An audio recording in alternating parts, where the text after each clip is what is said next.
What did you know about the Georgia-Florida rivalry before you got here, and what were some of the early lessons you got about what this rivalry means?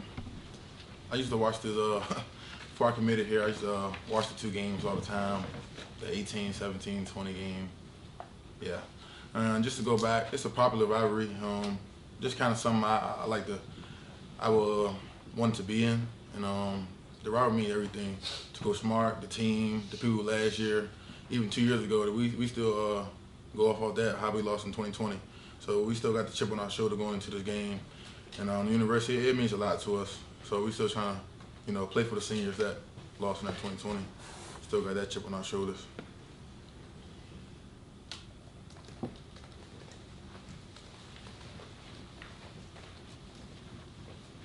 Talking with Nolan a few weeks ago, he said he was really impressed with your abilities as a vocal leader, and obviously he's one as well.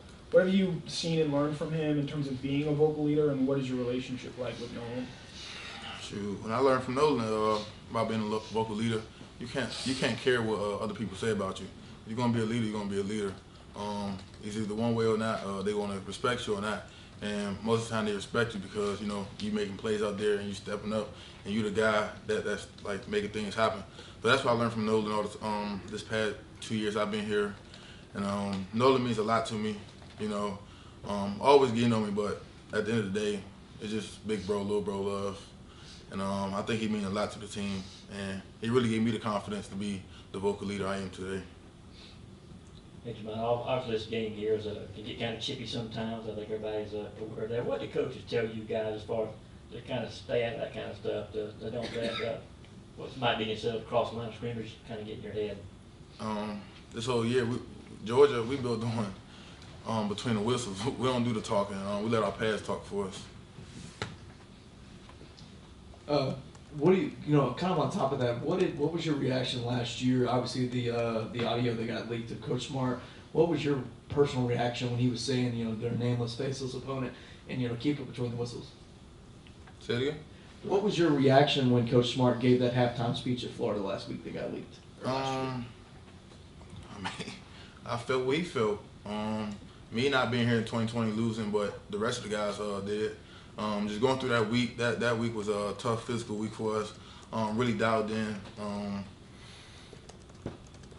My reaction was, I feel him, and I agree with him. We got to go get it. Like, whatever he said in that video, I don't remember. But I know he said some things in that video. But I felt him in that video. You guys have played some mobile quarterbacks already this year, a few of them I can think of, but how does Anthony Richardson kind of compare, and what do you guys got to do to be successful defending a guy like that who can throw and obviously move like he can? We play a lot of mobile quarterbacks this year, as you said, but ain't nothing different from what we got to do. We just got to lock in. We got to play ourselves. We got to do what we do at the end of the day, and that's play football. Everybody got to do their jobs. We're gonna be good.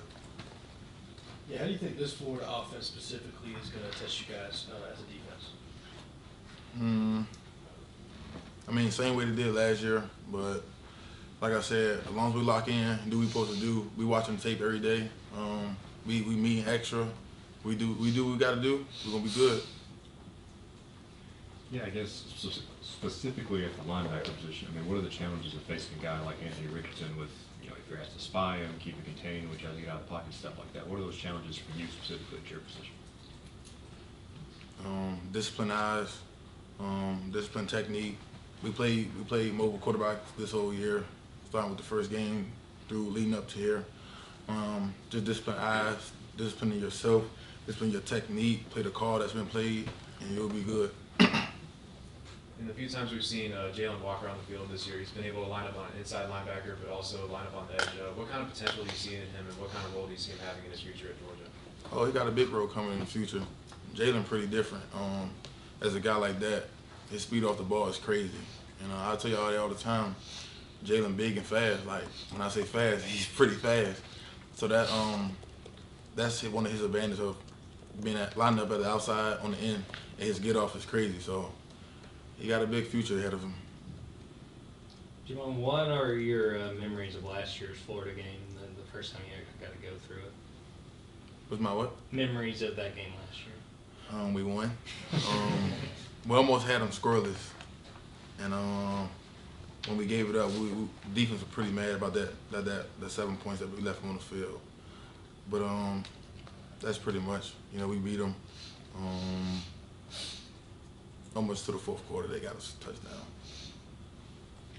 Coach was saying it sounds like that Smiles will be able to be back this week in practicing, I think, pretty much every day.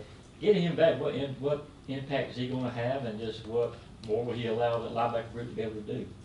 Oh yeah, making our depth come back. The same impact he been making the whole year has he been in. Me and Matt Smile, obviously we have chemistry together, so that chemistry comes back. We just got more depth at linebacker when coming back. You mentioned how much this game means to Kirby. How has that kind of shown up in practice this week? What does he share with you about, his feelings for that? This game is very important. We really can't relax on anything. These Tuesdays and Wednesdays is what makes us who we are. And you just got to come out fast, and the physical team is going to basically come out on top.